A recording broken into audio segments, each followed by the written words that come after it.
ನೀವು ಇಲ್ಲಿ ತನಕ ಕೇಳಿರಲ್ಲ ಏನು ಚಿಕನ್ ಪುಳಿಮುಂಚಿ ಪೌಡರ್ ಅಂತ. ಹೌದು, ತುಂಬಾ ಸುಲಭವಾಗಿ ಬಾಯಿ ನೀರೂರಿಸುವಂಥ ಚಿಕನ್ ಪುಳಿಮುಂಚಿನ ಈಸಿಯಾಗಿ ಮಾಡ್ಕೋಬೇಕು ಅನ್ನೋರಿಗೆ ಈ ಪುಡಿಯನ್ನು ಮಾಡಿಟ್ಕೊಂಡ್ರೆ ಯಾವಾಗ ಬೇಕಾದರೂ ದಿಢೀರಾಗಿ ಚಿಕನ್ ಪುಳಿಮುಂಚಿನ ಮಾಡ್ಬೋದು. ಹಲೋ, ನಮಸ್ತೆ ಎಲ್ರಿಗೂ, ಹೇಗಿದ್ರೆ ಎಲ್ಲ.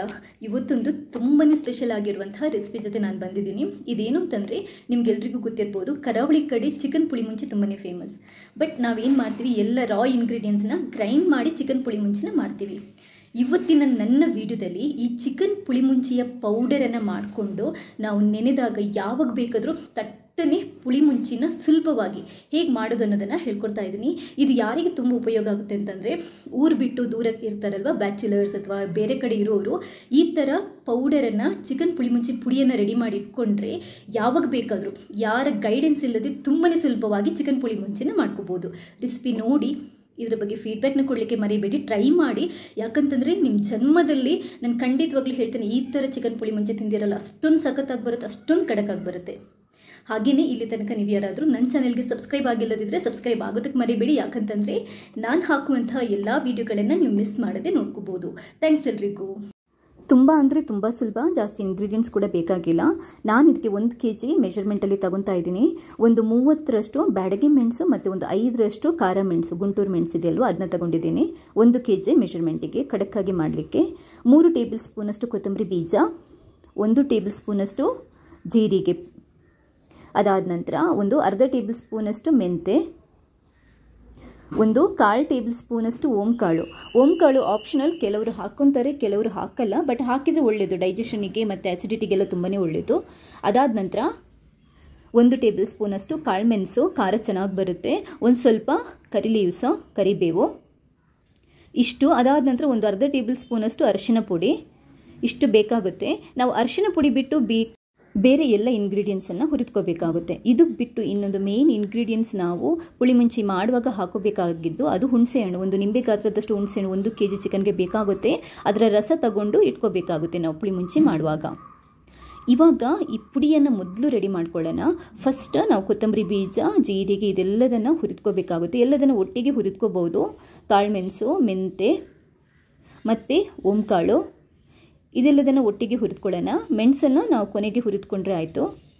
ಮೀಡಿಯಮ್ ಫ್ಲೇಮ್ ಇಟ್ಕೊಂಡು ನೀಟಾಗಿ ಹುರಿದ್ಕೊಳ್ಳಿ. ಆ ಅರೋಮ ಬರುತ್ತಲ್ವ ಹುರಿದಾದಂಥದ್ದು, ಅಷ್ಟು ಬರೋ ತನಕ ಹುರಿದ್ಕೋಬೇಕು. ಆ ಕಲರ್ ಚೇಂಜ್ ಆದಾಗ ನಿಮಗೆ ಗೊತ್ತಾಗುತ್ತೆ. ಕೊತ್ತಂಬರಿ ಜೀರಿಗೆ ಎಲ್ಲ ಹುರಿದಾದ ನಂತರ ನಾವು ಇವಾಗ ಒಣಮೆಣಸು, ಬ್ಯಾಡಗಿ ಮೆಣಸು ಮತ್ತು ಖಾರ ಮೆಣಸು ಹಾಗೆಯೇ ಕರಿ ಲೀವ್ಸ್ ಇದನ್ನ ಒಟ್ಟಿಗೆ ಹುರಿದ್ಕೋಬಹುದು. 1 kg ಚಿಕನಿಗೆ ಒಂದು 30 ಬ್ಯಾಡಗಿ ಮಿರ್ಚಿ ಬೇಕಾಗುತ್ತೆ. ನಾವು ಖಡಕ್ಕಾಗಿ ಮಾಡೋದಿದ್ರೆ ಅರ್ಧ kgಗಾದರೆ ಇದರ ಅರ್ಧದಷ್ಟು ಅಂದರೆ ಒಂದು 15 ಮತ್ತೊಂದು 2 ಖಾರ ಮೆಣಸನ್ನು ಹಾಕೋಬಹುದು. ತುಂಬ ಖಡಕ್ಕಾಗಿ ಮಸಾಲೆ ಚೆನ್ನಾಗಿ ಬರುತ್ತೆ.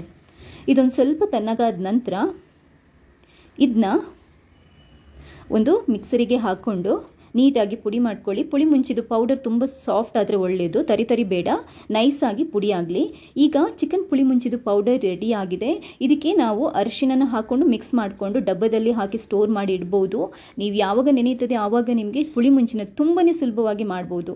ಬ್ಯಾಚುಲರ್ಸ್ಗೆ ತುಂಬಾ ಒಳ್ಳೆಯದು, ಯಾರ ಗೈಡೆನ್ಸ್ ಬೇಕಾಗಿಲ್ಲ. ಇವಾಗ ಈ ಪುಡಿಯನ್ನು ಹಾಕ್ಕೊಂಡು ಚಿಕನ್ ಪುಳಿ ಮುಂಚಿ ಕೂಡ ಹೇಗೆ ಎಷ್ಟು ಸುಲಭವಾಗಿ ಮಾಡ್ಬೋದು ಅನ್ನೋದನ್ನು ಹೇಳ್ಕೊಡ್ತಾ ಇದ್ದೀನಿ. ಸ್ಟವ್ ಮೇಲೆ ಬಾಣಲೆ ಇಟ್ಟು ಒಂದು 4-5 ಟೇಬಲ್ ಸ್ಪೂನ್ ಕುಕ್ಕಿಂಗ್ ಆಯಿಲ್ ಹಾಕಿಬಿಡಿ. ಎಣ್ಣೆ ಕಾದ ನಂತರ 2 ಚಿಕ್ಕ ಈರುಳ್ಳಿನ ಕಟ್ ಮಾಡ್ಕೊಂಡು ಹಾಕ್ಕೊಳ್ಳಿ. ಒಂದು ಸ್ವಲ್ಪ ಬೆಳ್ಳುಳ್ಳಿ, ಒಂದು 4-5 ಎಸಳು ಬೆಳ್ಳುಳ್ಳಿ ಜಜ್ಜಿಬಿಟ್ಟು ಹಾಕ್ಕೊಳ್ಳಿ. ಸ್ವಲ್ಪ ಕರಿ ಲೀವ್ಸ್ ಹಾಕ್ಕೊಳ್ಳಿ. ಇದು ನಾನು ಅರ್ಧ kgಗೆ ಮಾಡ್ತಾ ಇರೋದು, 1 kg ಮಾಡ್ತಾ ಇಲ್ಲ. ಪೌಡರ್ 1 kgಗೆ ಮಾಡಿರೋದು, ಬಟ್ ಪುಳಿ ಮುಂಚೆ ಅರ್ಧ kgಗೆ ಮಾಡ್ತಾ ಇರೋದು. ಎಷ್ಟು ಪೌಡರ್ ಮಾಡಿದ್ದೀನೋ ಅದರ ಅರ್ಧದಷ್ಟು ಹಾಕಿಬಿಟ್ಟು ಇವಾಗ ಈ ಪುಳಿ ಮುಂಚಿನ ಮಾಡ್ತಾ ಇದ್ದೇನೆ. ಈರುಳ್ಳಿ ಎಲ್ಲ ನೀಟಾಗಿ ಫ್ರೈ ಆದ ನಂತರ ಒಂದು ಅರ್ಧ ಟೇಬಲ್ ಸ್ಪೂನಷ್ಟು ಶುಂಠಿ ಬೆಳ್ಳುಳ್ಳಿ ಪೇಸ್ಟನ್ನು ಹಾಕ್ಕೊಳ್ಳಿ. ತುಂಬಾ ಚೆನ್ನಾಗಿ ಬರುತ್ತೆ ಫ್ಲೇವರ್. ಕೆಲವರು ಶುಂಠಿ ಪೇಸ್ಟನ್ನು ಹಾಕ್ಕೊಳ್ಳಲ್ಲ, ಬಟ್ ತುಂಬಾ ಫ್ಲೇವರ್ ಚೆನ್ನಾಗಿ ಕಡಕ್ಕಾಗಿ ಬರಬೇಕು ಅಂತಂದರೆ ಶುಂಠಿ ಬೆಳ್ಳುಳ್ಳಿ ಪೇಸ್ಟನ್ನು ಹಾಕ್ಕೊಂಡು ಇವಾಗ ಚಿಕನನ್ನು ಹಾಕೊತಾ ಇದ್ದೀನಿ. ನಾನು ಚಿಕನನ್ನು ಹಾಕಿಬಿಟ್ಟು ಒಂದು 3/4 ಟೇಬಲ್ ಸ್ಪೂನಷ್ಟು ಕಲ್ಲುಪ್ಪನ್ನು ಹಾಕಿಬಿಟ್ಟು ಬೇಯಲಿಕ್ಕೆ ಬಿಡ್ತಾ ಇದ್ದೀನಿ. ಫಸ್ಟ್ ನಾನು ಈರುಳ್ಳಿ ಬೆಳ್ಳುಳ್ಳಿ ಮತ್ತು ಎಣ್ಣೆಯಲ್ಲಿ ಚಿಕನನ್ನು ಬೇಯಿಸ್ತೀನಿ. ಅದಾದ ನಂತರ ಪುಳಿಮುಂಚಿ ಪೌಡರ್ ಹಾಕ್ತೀನಿ. ಯಾಕಂತಂದರೆ ಚಿಕನ್ ಬೆಂದರೆ ತುಂಬ ಬೇಗ ಖಾರ ಎಲ್ಲ ಇದಕ್ಕೆ ಚಿಕನ್ಗೆ ಎಳ್ಕೊಳ್ಳುತ್ತೆ. ನೀಟಾಗಿ ಒಂದು 3-4 ನಿಮಿಷ ಹೈ ಫ್ಲೇಮಲ್ಲಿ ಬೇಯಿಸಿದ ನಂತರ ಇವಾಗ ಹುಣಸೆಹಣ್ಣಿನ ಜ್ಯೂಸನ್ನು ಹಾಕ್ಕೊಳ್ಳಿ. ಹುಣಸೆಹಣ್ಣಿನ ಜ್ಯೂಸನ್ನು ಹಾಕ್ಕೊಂಡು ಇವಾಗ ಪುಳಿಮುಂಚಿ ಪುಡಿ ಇದೆಯಲ್ವಾ ನಾವು ರೆಡಿ ಮಾಡಿಟ್ಟಿರೋದು 1 kgಗೆ, ಬಟ್ ಅದರ ಅರ್ಧದಷ್ಟನ್ನು ಹಾಕೊತಾ ಇದ್ದೀನಿ ನಾನು.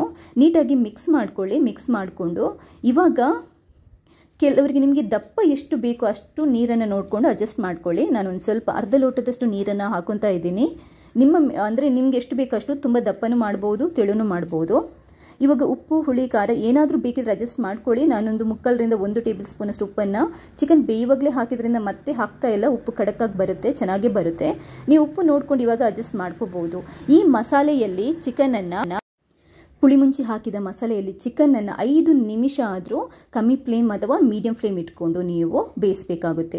ಚಿಕನ್ ಅಂದರೆ ಪುಳಿಮುಂಚಿ ಮಸಾಲೆಯಲ್ಲಿ ಎಷ್ಟು ಚೆನ್ನಾಗಿ ಚಿಕನನ್ನು ಬೇಯಿಸ್ಕೊತೀರೋ ಅಷ್ಟೇ ರುಚಿಯಾಗಿ ಪುಳಿಮುಂಚಿ ಬರುತ್ತೆ. ಕರೆಕ್ಟಾಗಿ ಚಿಕನ್ನು ಪುಳಿಮುಂಚಿ ಮಸಾಲೆ ಜೊತೆ ಚಿಕನ್ ಬೆಂದಿದೆ. ಸೂಪರ್ ಆಗಿರುವಂಥ ಚಿಕನ್ ಪುಳಿಮುಂಚಿ ರೆಡಿ ಆಗಿದೆ ನೋಡಿ. ನೋಡಿದ್ರೇ ಬಾಯಿ ನೀರು ಇರುತ್ತೆ. ನಿಮಗೆ ಇದರ ಕಲರ್ ನೋಡಿದ್ರೇ ಈ ಪುಳಿಮುಂಚಿ ಎಷ್ಟು ಚೆನ್ನಾಗಿ ಬಂದಿರುತ್ತೆ ಅಂತ ಗೊತ್ತಾಗುತ್ತೆ. ತಿಂದವರಿಗೆ ಖಂಡಿತವಾಗ್ಲೂ ಇದು ಅಂದಾಜಾಗುತ್ತೆ. ನೋಡಿದ್ರಲ್ವಾ, ಒಂದು ಪುಳಿಮುಂಚಿ ಪುಡಿ ಇದ್ರೆ ಎಷ್ಟು ಬೇಗ ನಾವು ನೆನೆದಾಗೆಲ್ಲ ಪುಳಿಮುಂಚಿನ ಮಾಡ್ಕೋಬಹುದು ಅಂತ. ಆ್ಯಕ್ಚುಲಿ ಇದು ಟಿಪಿಕಲ್ ಕರಾವಳಿ ಸ್ಟೈಲಲ್ಲಿ ಪುಳಿಮುಂಚಿ ಮಾಡುವಂಥ ಮೆಥಡನ್ನೇ ಫಾಲೋ ಮಾಡಿಕೊಂಡು ನಾನು ಈ ಪುಡಿಯನ್ನು ರೆಡಿ ಮಾಡ್ಕೊಂಡಿರುವಂಥದ್ದು. ಯೂಶ್ವಲ್ ಆಗಿ ಮಂಗಳೂರು ಕಡೆ, ಕರಾವಳಿ ಕಡೆ ಚಿಕನ್ ಪುಳಿಮುಂಚಿ ಇರ್ಬೋದು, ಅಥವಾ ಚಿಕನ್ ಸಾರು, ಚಿಕನ್ ಸುಕ್ಕ ಏನೇ ಮಾಡಬೇಕಿದ್ರೂ ನಾವು ಗರಂ ಮಸಾಲ ಜಾಸ್ತಿ ಯೂಸ್ ಮಾಡಲ್ಲ. ಆದ್ದರಿಂದ ಗರಂ ಮಸಾಲ ಜಾಸ್ತಿ ಏನು ಯೂಸ್ ಮಾಡಿಲ್ಲ ನಾನು ಇದಕ್ಕೆ. ಹಾಗೆಯೇ ಪುಡಿಯನ್ನು ರೆಡಿ ಮಾಡಿಕೊಂಡು ಚಿಕನ್ ಪುಳಿಮುಂಚಿನ ಹೇಗೆ ದಿಢೀರನೇ ಮಾಡ್ಕೋಬೋದು ಅನ್ನೋದನ್ನು ಹೇಳ್ಕೊಟ್ಟಿದ್ದೀನಿ. ಆ್ಯಕ್ಚುಲಾಗಿ ಇದು ಅಂದರೆ ಈ ಬ್ಯಾಚುಲರ್ಸಿಗೆ ಅಥವಾ ಊರು ಬಿಟ್ಟು ದೂರ ಇರ್ತಾರಲ್ವೋ ಒಬ್ಬೊಬ್ಬರೇ, ಅವರಿಗೆಲ್ಲ ಪುಳಿಮುಂಚಿ ಅಥವಾ ಇದೆಲ್ಲ ಮಾಡ್ಕೋಬೇಕು ಅಂತಂದರೆ ಎಲ್ಲ ಇಂಗ್ರೀಡಿಯೆಂಟ್ಸನ್ನು ಜೋಡಿಸೋದು ತುಂಬಾ ಕಷ್ಟ. ಅದರ ಬದಲಾಗಿ ಈ ಥರ ಪುಳಿಮುಂಚಿ ಪುಡಿಯನ್ನು ನೀವು ಒಂದ್ಸರಿ ಅವರಿಗೆ ಮಾಡಿ ಕೊಟ್ಟರೆ ಅಥವಾ ಅವರು ಮಾಡಿ ತಗೊಂಡು ಹೋದರೆ ಯಾವಾಗ ಬೇಕಾದರೂ ಚಿಕನ್ ಪುಳಿಮುಂಚಿನ ಈಸಿಯಾಗಿ ಮಾಡ್ಕೊಂಡು ತಿನ್ಬೋದು. ಜಾಸ್ತಿ ಟೈಮು ಬೇಕಾಗಿಲ್ಲ, ತುಂಬಾ ಸಿಂಪಲಾಗಿ ಮಾಡ್ಕೊಂಡು ತಿನ್ಬೋದು. ಈಸಿ ಆಗಿದೆ. ನೋಡಿದ್ರಲ್ವಾ, ನನ್ನ ಇವತ್ತಿನ ಈ ರೆಸಿಪಿ ನಿಮ್ಗೆ ಇಷ್ಟ ಆದರೆ ಲೈಕ್ ಮಾಡಿ. ಹಾಗೆಯೇ ಇಲ್ಲಿ ತನಕ ನೀವು ಯಾರಾದರೂ ನನ್ನ ಚಾನಲ್ಗೆ ಸಬ್ಸ್ಕ್ರೈಬ್ ಆಗಿಲ್ಲದಿದ್ದರೆ ಸಬ್ಸ್ಕ್ರೈಬ್ ಆಗಿ. ಯಾಕಂತಂದರೆ ನಾನು ಹಾಕುವಂಥ ಎಲ್ಲ ವೀಡಿಯೋಗಳನ್ನು ನೀವು ಮಿಸ್ ಮಾಡದೆ ನೋಡ್ಕೋಬಹುದು. ಥ್ಯಾಂಕ್ಸ್ ಎಲ್ರಿಗೂ.